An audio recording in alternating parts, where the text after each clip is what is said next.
Նախ շնորհակալ ենք, որ արձագանքեցիք մեր հրավերին այս հրատապ ասուլիսի ձևաչափով։ Մի քանի շեշտադրում ներկայացնենք, այնուհետև ձեր հարցերին կպատասխանենք, վստահ ենք որոշ հարցեր ձեզ մոտ առկա կլինեն։ Ինչպես տեղյակ եք, 2025 թվականի դեկտեմբերի 30-ին Հակակոռուպցիոն դատարանի դատավոր Սարգիս Պետրոսյանի որոշմամբ Սամվել Կարապետյանի նկատմամբ կիրառված կալանքը վերացվեց, փոփոխվեց տնային կալանքի, համակցված գրավով, ինչպես նաև բացակայելու արգելքով, ինչպես նաև լրացուցիչ սահմանափակումներով հրապարակային խոսքին վերաբերող։ Իհարկե այս ամենը էական սահմանափակումներ են, բայց մյուս կողմից ունեցանք մի իրավիճակ, որ 2025 թվականի հունիսի 18-ից մինչ օրս եղավ մեկ դատավոր, ով պատկերացրեց, որ իսկապես քրեական դատավարության օրենսգրքում կա կալանքից բացի այլ խափանման միջոց։ Քանի որ մինչ այդ պահը նշվածը որևէ ձևով չէր արձանագրվում։ Արդյոք նշվածը մի մեծ հաջողություն էր, բնականաբար ոչ։ Սամվել Կարապետյանի գործով ըստ էության հաջողություն արձանագրելու հանգամանք չունենք էլ, քանի որ այստեղ գործ չկա։ Այսինքն երբ գործ չկա, դրանում հաջողություն արձանագրելու երևույթն էլ կներեք, բայց անկեղծ չի հնչում։ Ինչ տեղի ունեցավ այդ ժամանակահատվածին անմիջապես հաջորդող տեսանկյունից։ 2026 թվական հունվարի 5 քննչականի եւ դատախազության կողմից կատարվեցին երկու իրենց ընկալմամբ հավանաբար չափազանց կարևոր գործողություններ։ Առաջինը արգելեցին, որ Սամվել Կարապետյանը իր հոր առաջին մեռելոցին մասնակցելու հնարավորություն ունենա։ Վստահ եմ շատ կարևոր որոշում էր երևի թե դա իրենց ընկալման մեջ։ Իդեպ հայ ազգում, մեր հասարակության մեջ, մեր արժե համակարգի մեջ սա չլսված բան է։ Սա իսկապես ամոթ է։ Բոլոր իմաստներով սա խայտառակություն է։ Բայց այդ օրը դրանով չէին սահմանափակվել իրավապահ մեր գործընկերները։ Եվս մեկ շատ կարևոր գործողություն ունեին անելու, այն է մուտքագրեին վերաքննիչ բողոք, վերաքննիչ հակակոռուպցիոն դատարան։ Պատկերացրեք, ձեզանից շատերը, չգիտեմ, արդյոք 2026 թվականի հունվարի 5-ին առաջին աշխատանքային օրը հենց ինտենսիվ զբաղվածություն ունեցել եք, թե ոչ, եթե ունեցել եք, շատ դրական է դա, եթե ոչ, շատ նորմալ է դա։ Ինչի համար, որովհետև ի վերջո մենք բոլորս նաև ունենք սովորույթը, որ աշխատանքային օրերը փոքրինչ ուշ են սկսում, չէ՞ հունվար ամսին։ Նոյեմբերի 18-ից մինչև դեկտեմբերի 25-ը մենք գործընկերներով այնքան դիմում միջնորդություններ էինք ներկայացրել քննչական մարմնին, որպեսզի վերջիններս գործողություն կատարեն։ Հավատացած եղեք, որևէ այլ քրեական գործով նման պրակտիկա չէիք գտնի։ Այսինքն մենք ինչ-որ իմաստով քննիչից ավելի շահագրգռված էինք գործով գործ անելու մեջ։ Պատկերացնում եք, սա ինքնին մեղմ ասած քիչ հանդիպող երևույթ է, բայց մենք դրան դիմել ենք։ Մենք կրկին անգամ խնդրել էինք, որ նախաքննությունը ավարտեն, ունենանք հնարավորություն դռնբացության կարգով հրապարակային դատաքննության։ Ոչ դա են արել, ոչ էլ որևէ մի գործողություն արել են։ Պատկերացրեք Սամվել Կարապետյանի մասնակցությամբ գեթ մեկ գործողություն չի եղել։ Եվ այս հանգամանքն եմ ուզում բացահայտել։ Դատական նիստի ընթացքում, երբ դրա վերաբերյալ մեր հիմնավորումները ներկայացրեցինք, տվյալները բացահայտեցինք, այսինքն մեր միջնորդությունները ստացված պատասխանները։ Քանի որ այո, քննիչը դրանք բոլորը, մեր միջնորդությունները, մերժում էր անհիմն լինելու պատճառաբանությամբ։ Այսինքն մենք ասում ենք դուք գործ արեք, իրենք ասում են անհիմն միջնորդություններ է ստալու։ Սա է իրականությունը։ Դատարանը հարց տվեց քննիչին, արդյոք Սամվել Կարապետյանի մասնակցությամբ որևէ գործողություն արել եք թե ոչ։ Խրոխտ ձայնով հնչեց պատասխան, որ ոչ մի գործողություն չեն կարել։ Մյուս հարցը հնչեց, իսկ Սամվել Կարապետյանի խափանման միջոցների պայմանների տեսանկյունից դրա նվազմանն ուղված, քանի որ քննիչը պարտավոր է դա անել, ինչ որ գործողություն արել եք թե ոչ։ Նույն ինքնավստահությամբ հնչեց պատասխան, որ ոչ մի գործողություն էլ չեն արել։ Եվ այդ պայմաններում դատախազը վերաքննիչ բողոք է ներկայացնում։ Մյուս խնդիրը վերաբերել է առողջական բնույթի հարցերի, դրան որոշակի անդրադարձ կկատարենք, Ստեյության Սամվել Կարապետյանը այս ողջ ժամանակահատվածում հիմա էլի դեպ դեռևս իր արձագանքը դժվար է կանխատեսել, բայց ամեն դեպքում ինքը մշտապես դեմ է եղել այս հանգամանքներից որևէ մեկին անդրադարձ կատարելու։ Իդեպ իր կողմից որևէ բողոք նշվածի վերաբերել չի եղել, հենց իր կողմից։ Բայց բոլոր դեպքերում մեկ հանգամանքն ենք ուզում բացահայտել, գործընկերներն էլ կմանրամասնեն։ Սամվել Կարապետյանը տնային կալանքի պայմաններում այցելեց բժշկական հաստատություն, ունեցավ համալիր բժշկական ստուգում, որը չէր ունեցել շուրջ 7 ամիս, եւ պարզվեց, որ իր մոտ հետ, այսպես ասած, անցումային փուլում գտնվող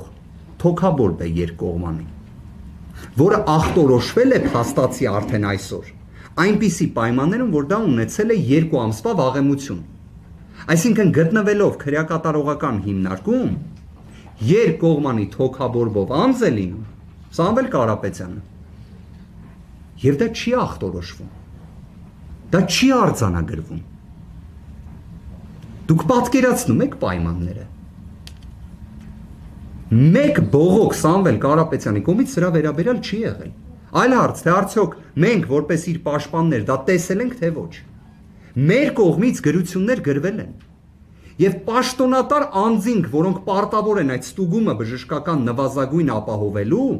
մեզ գրություններով հայտնել են, որ ոչ մի խնդիր չի եղել, որ զննել են, ոչ մի առողջական խնդիր չեն հայտնաբերել։ Միակ ճշմարտությունը այդ փաստաթղթերում մնացածը ամբողջությամբ հանցանքին հասնող անփութություն է։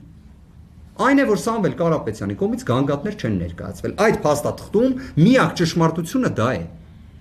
Բայց ո՞նց կարող են այդ մարդիկ բժիշկ կոչվել կամ պաշտոնատար անձ։ Հիմա դատախազը, որ պատկերացնեք հունվարի 5-ին, առաջին աշխատանքային օրով, ոչ թե միջոց է ձեռնարկում պարզելու համար,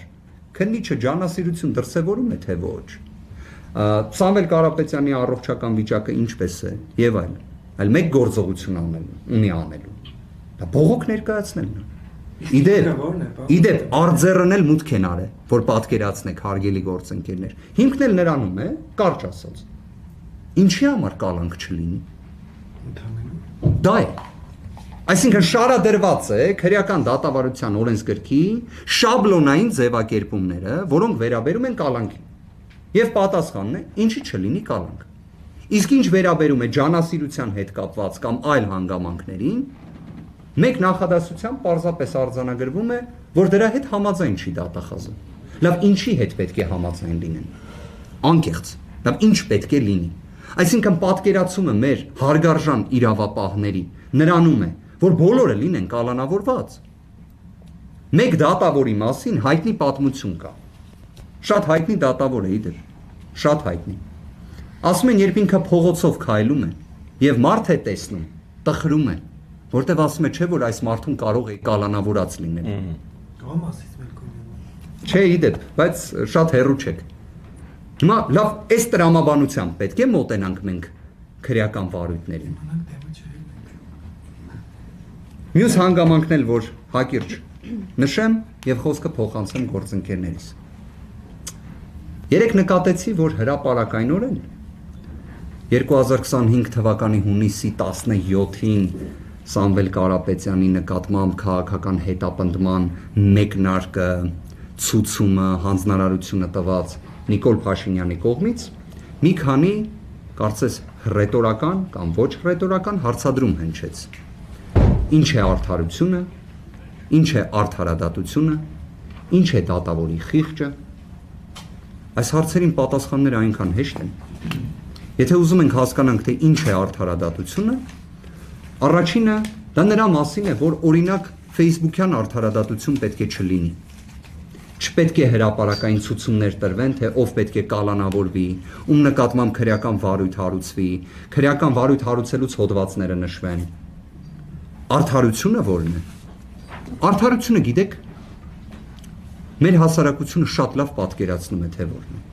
Մեր հասարակությունը իդեպ ամենալավն է կարողանում գնահատել բոլոր դատավորներին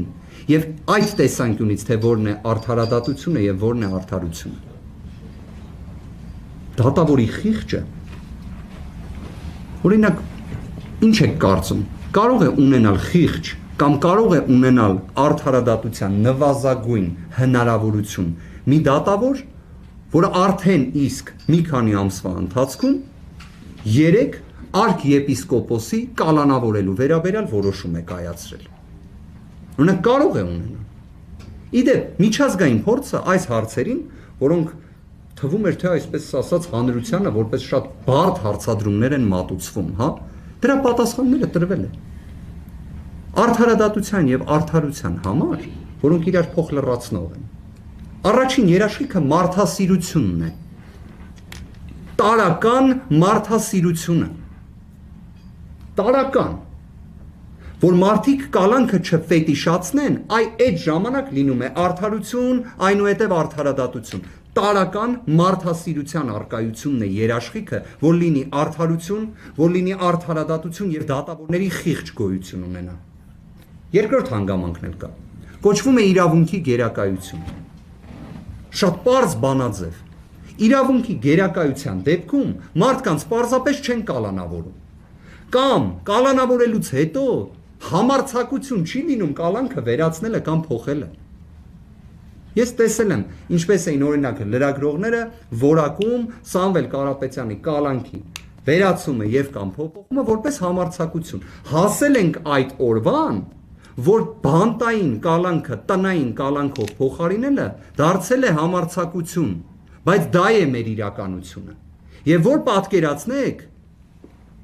2026 թվականի հունվարի 12-ին Վերաքննիչ հակակոռուպցիոն դատարանի կոնկրետ դատավոր վարույթ է ընդունում հունվարի 5-ին արձեռն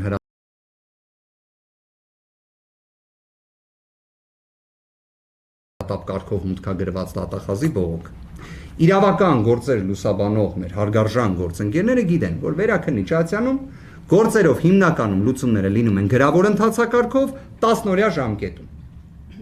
Այդ 10 օրը միշտ է լինում։ Օրինակ Սամվել Կարապետյանի գործով այդ 10-օրյա ժամկետի տրամաբանությունը հակակոռուպցիոն վերաքննիչ դատարանը մշտապես պահպանել են։ Այս անգամ այդպես չէ։ Այս անգամ դատավորը նախատեսել է, որ մինչև հունվարի 15-ը պետք է ներկայացնեն գրավոր դիրքորոշումները, տվյալները, իսկ հունվարի 16-ին պետք է հրապարակվի դատական ակտը, որտեղ է շտապում վերաքննիչ հակակոռուպցիոն դատարանը։ Դատախազը հասկացանք։ Երևի թե դատախազությունում այլ խափանման միջոցի վերաբերյալ պատկերացում չկա, քանի որ իրենք վճռականորեն ապացուցել են տևական ժամանակ, որ Սամվել Կարապետյանի գործով քրեական դատավարության օրենսգիրք, այլ իրավական ակտեր, դրանք նշանակություն չունեն, քանի որ քաղաքական հետապնդում է։ Բա վերաքննիչ հակակոռուպցիոն դատարանը որտեղ է շտապում։ Բոլոր դեպքերում այս գործի ամենակարևոր հանգամանքը մեկն է։ Ամեն ինչ հրապարակային է արվում, ամեն ինչ փաստաթղթավորված է արվում, իսկ պատասխանատվության անխուսափելիության սկզբունքը գործում է դարեր ի վեր։